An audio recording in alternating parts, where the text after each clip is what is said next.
I am a publisher, writer, editor, daughter, sister, auntie, dog mom, and many other things, including currently a cancer patient. But I am not a doctor or medical professional of any sort. What you are about to watch is an episode of my journey through cancer. I'm sharing my adventure with you in hopes that you'll find something here that's comforting and maybe even inspiring. This video is not intended to provide any sort of diagnosis or treatment plan. Please go talk with your doctor for professional medical advice. These human bodies we live in are incredibly complex structures.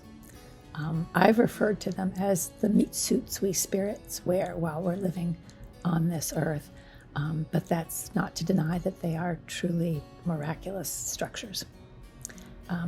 They've got, on average, about 15 trillion moving parts, that is cells, each sort of cell with its own structure and its own purpose, all working together to create a healthy, functioning human body. I'm emphasizing the complexity of the body because I'm going to be talking about how the body builds its bones, and the explanation is going to sound simplistic to actual scientists.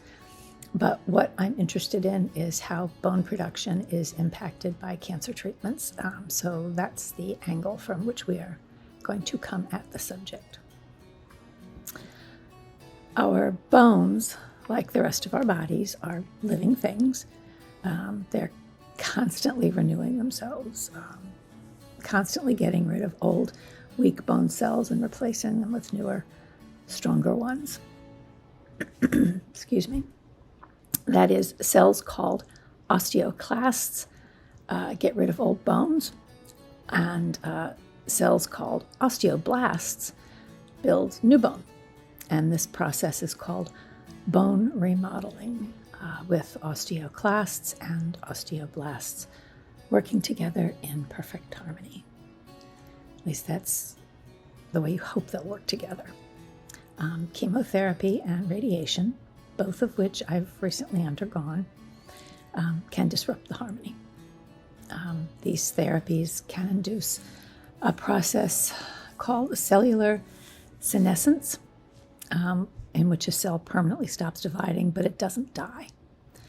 Senescent cells, in turn, send out signals, molecules, that upset the harmony of osteoclasts and osteoblasts, and that can result in thinning bones, or what we call osteoporosis.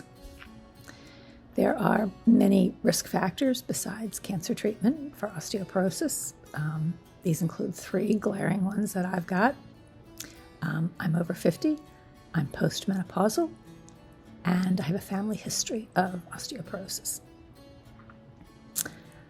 Additionally, while radiation can directly affect the function of osteoblasts and osteoclasts, it can also cause vascular changes to the areas of the body that have been radiated.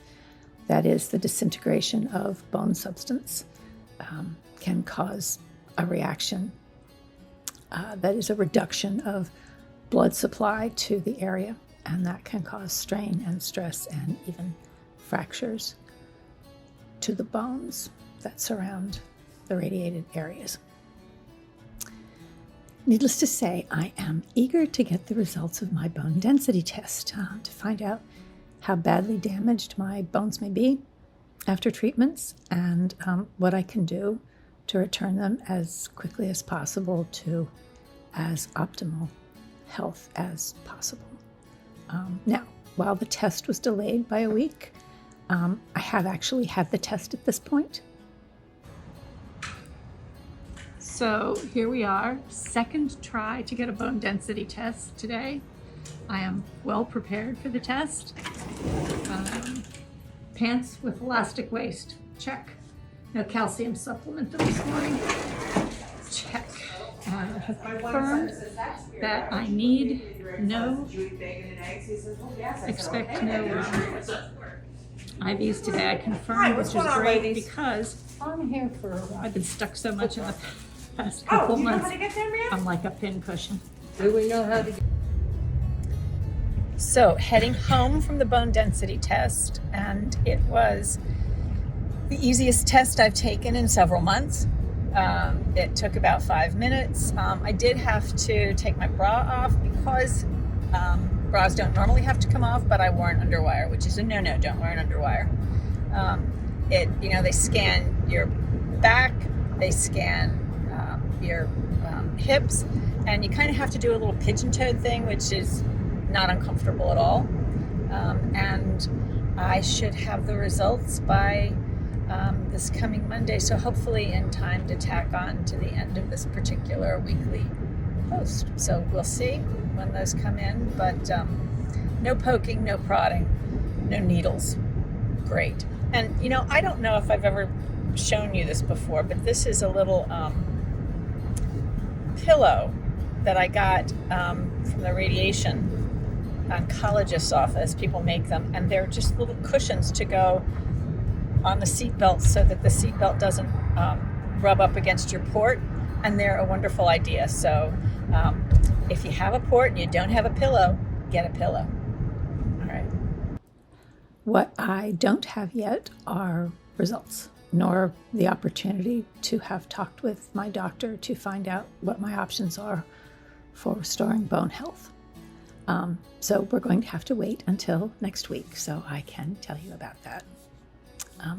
In the meantime, I continue to feel better every day, for which I am so very grateful.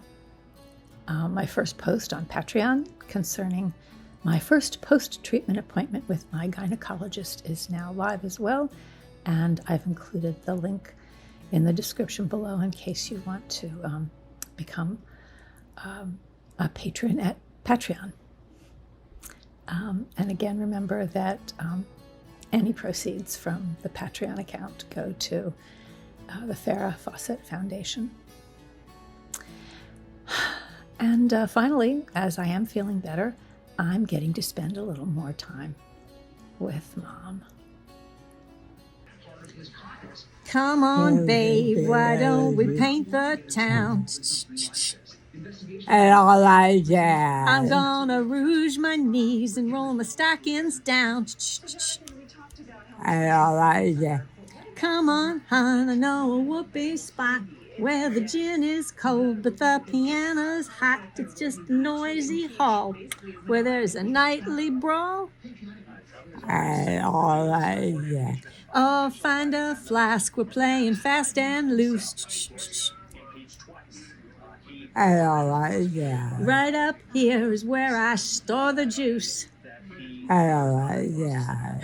Come on, hon, we're gonna bunny hug. I bought some aspirin down at United Drug in case you shake apart and want a brand new start to do. And all like that. Oh, you're gonna see your Sheba shimmy shake. And all like that. Oh, she's gonna shimmy till her garters break. And all like that. Show her where to park her girdle. Oh, her mother's blooded curdle. If she'd hear her baby's queer for. All like that. Come on, babe, we're gonna brush the sky. I bet you're lucky Lindy never flew so high. 'Cause in the stratosphere, how could he lend an ear to All like that. jazz? Is that your favorite song today? Yeah. I love you, Mamacita. If you liked this video, don't forget to give it a like, subscribe, and ring the bell.